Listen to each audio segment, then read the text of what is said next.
Content generated with the help of artificial intelligence is seemingly poised to represent more and more of what people consume. So state policymakers here in New York are taking steps to ensure New Yorkers know when they're seeing generative content, at least in commercials. To that end, New York adopted a law at the end of 2025 requiring disclaimers when commercials contain a quote-unquote synthetic performer, which is essentially an AI-created visual to mimic a human performer. For more on this disclosure requirement, we're joined in the Capitol Press Room by Jeffrey Bennett, General Counsel for SAG-AFTRA, a union whose members include actors, singers, and voice performers. Welcome back to the show, Jeffrey. Thank you, David.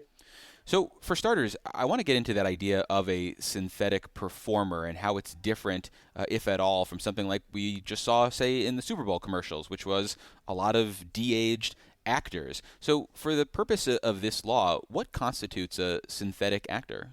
Or performer, That's I a should good say. point. Yeah, I think that the most important thing to do up front is to distinguish between what we see out there in the world.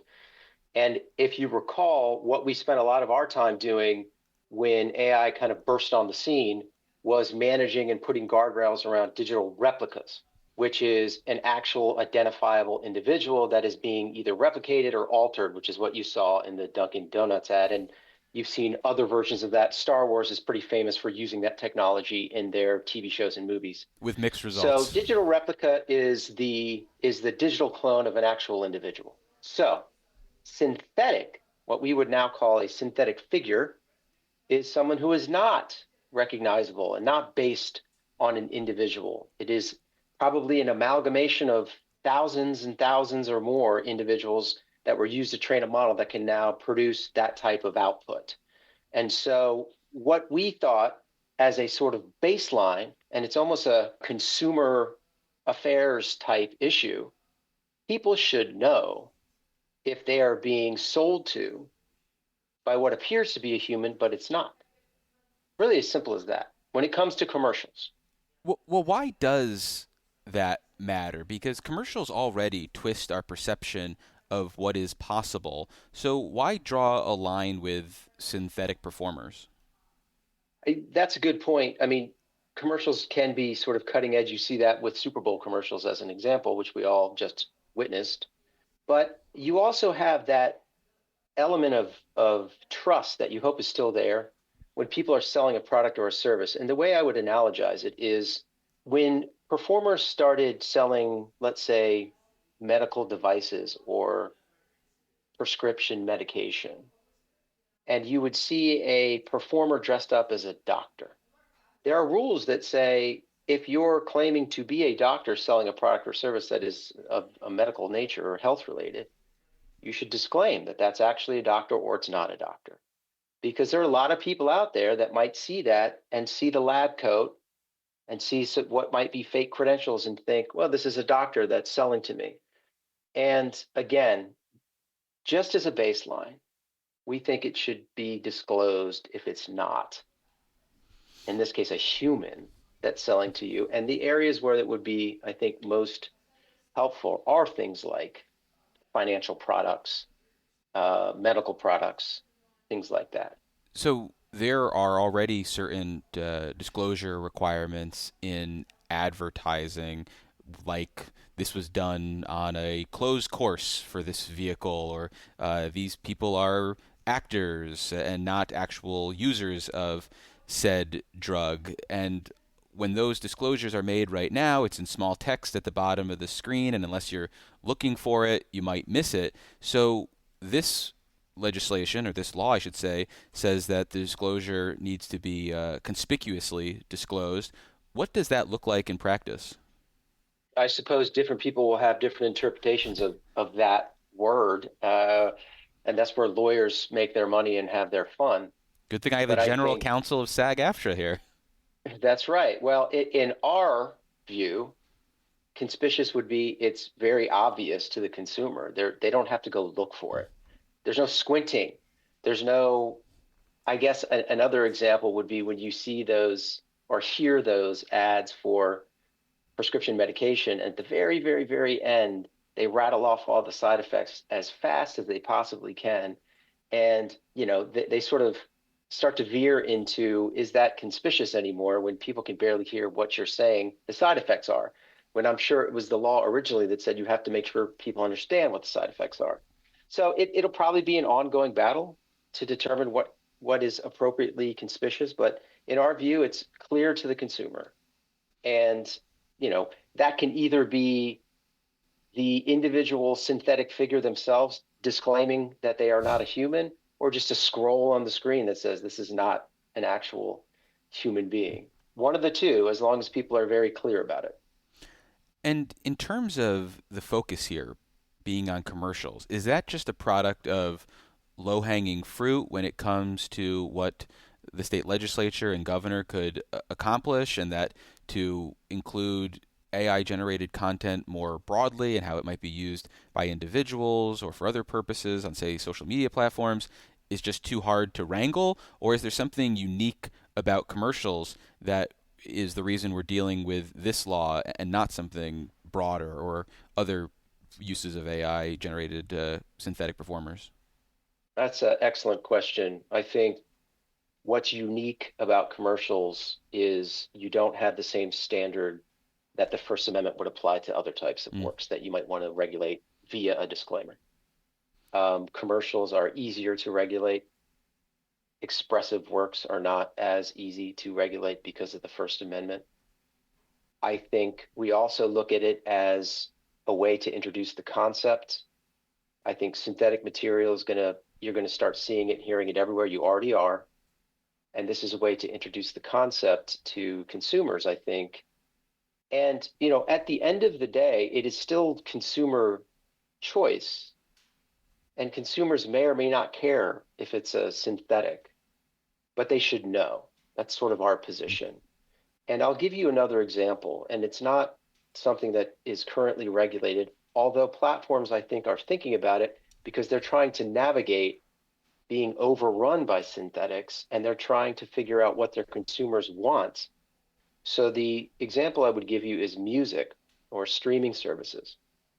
And I won't name any specific streaming service, but if you listen to almost any of them, like I do almost every day, I happen to love music, you will inevitably come across a song list that will include something you haven't heard before. And if you know music, you'll immediately say, what is this? This is part of my song list. And I usually know all the songs on my song list. And you go and look, and it's synthetic. And it sometimes takes a while to figure that out because there's a picture. It looks like it's an artist. It's meant to look like it's an artist, and they've got a few songs and there's pictures. But when you dig, you find out it's actually not an artist. It's AI. And there's quite a bit of this. And I'm thinking, shouldn't consumers know? It doesn't mean that they're not going to choose to listen to it or not listen to it based on liking it or not liking it, but they should know. And if they want to support human artistry, they have an opportunity to do that because they know. So we obviously aren't legislating in that area yet anyway, but commercials was a good way to start. You described it as low-hanging fruit. I suppose that's one way to think about it. That's sort of a negative way to think about it, but it's true. Because of the First Amendment, because it's commercial speech, we had an opportunity to get that done. And we did work with the stakeholders, broadcasters, platforms, to make sure everybody's on board, the studios who we talk to every day. And it was really an introduction of the concept. It's the first anywhere that I'm aware of in this country where you have that type of disclaimer for a synthetic figure. Well, I'm glad you bring up that point about this being a first in the nation, potentially, regulation. Is it your expectation now, assuming this law is implemented, that it is going to have the impact of changing behavior across the country? Or do you think if I'm creating an ad, I'm going to make a New York version and a version for the other 49 states? Well, two things. One, and I suppose this is no secret, we will be looking to introduce something like this in other states. We typically do that. We have to start somewhere. Obviously, the ideal scenario is a federal bill, but we all know how challenging it is to get federal bills done, although there's a lot of momentum and optimism behind the No Fakes Act, which we can talk about if you want to. But we are looking to push this idea of a disclaimer for synthetic figures in advertisements in other states. So we are hopeful that it sort of creates if you get enough states, especially states that are known for producing lots of commercials, then you can start to develop a practice. What I think might need to occur is not necessarily the enactment of the law itself, but an example of a egregious synthetic selling something either to seniors or maybe kids, younger kids, something like that, where the Attorney General can make an example of the law. It may take that to get people's attention, because sometimes just enacting the law itself doesn't do it. So you don't think this will impact the broader landscape outside of New York? Because we often hear with New York regulations that, well, this impacts 19 million people, and if I'm going to sell to this market, well, I might as well tailor my product to fit that model for the rest of the country as well. You don't think that is necessarily what's going to happen here? I do. I Oh. do think it will have, we hope that it will have that impact. And that is the idea. We are lucky enough as SAG-AFTRA to be able to work when it comes to legislation and policy in states like New York and California, where we have a lot of members, where a lot of our work gets done. And so you are covering a large group of advertisers and a lot of individual consumers. So yes, there is the hope that that will start to change behavior, and it just makes it easier for people to say, it reminds me a bit of how, people that deal in data had to curb their practices when it came to things like the EU Act initially, or California with data privacy. It ends up altering their behavior across the board because they can't really build these things to work for 50 different regulatory regimes or globally. So yes, you are correct. We are hopeful that this has that effect. And in terms of the stick here, my understanding is there's a civil penalty of $1,000 for a first violation and $5,000 for subsequent violations. Is that a penalty for the content generator, or if I'm a platform like a streaming service, like a television station, am I going to be responsible for the content that goes up and have to pay that penalty? Another great question. It is the creator of the content. And in this case, you're talking about probably a brand or a product or a service that created the advertisement. So on the one hand, it's not ideal because you can't affix liability to a platform or a broadcaster. To be frank, we wouldn't have gotten it done if that had been the case.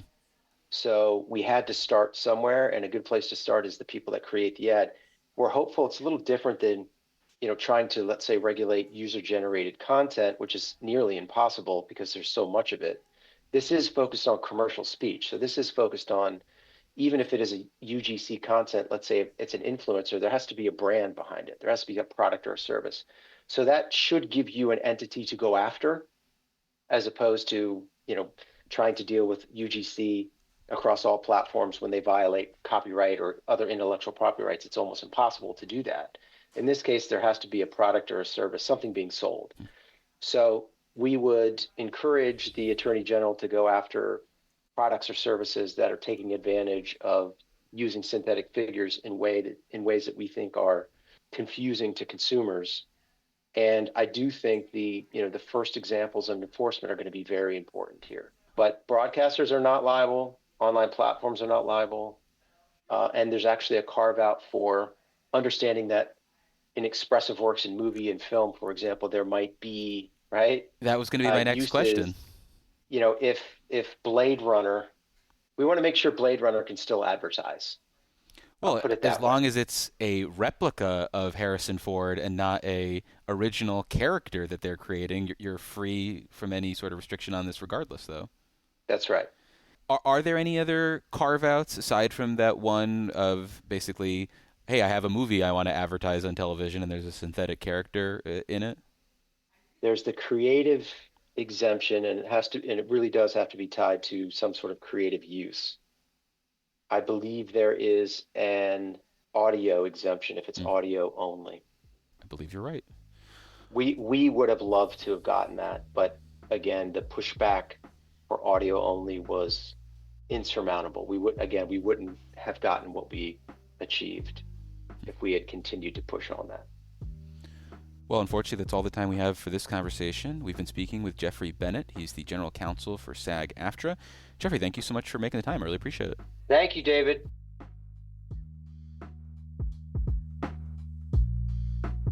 Thanks for listening to today's edition of the Capitol Press Room. For an insider take on what's happening in state government, check out our Dispatches from Planet Albany show, available wherever you get podcasts or at capitolpressroom.org. Join us again for Capitol Press Room, a production of WCNY Connected, Syracuse.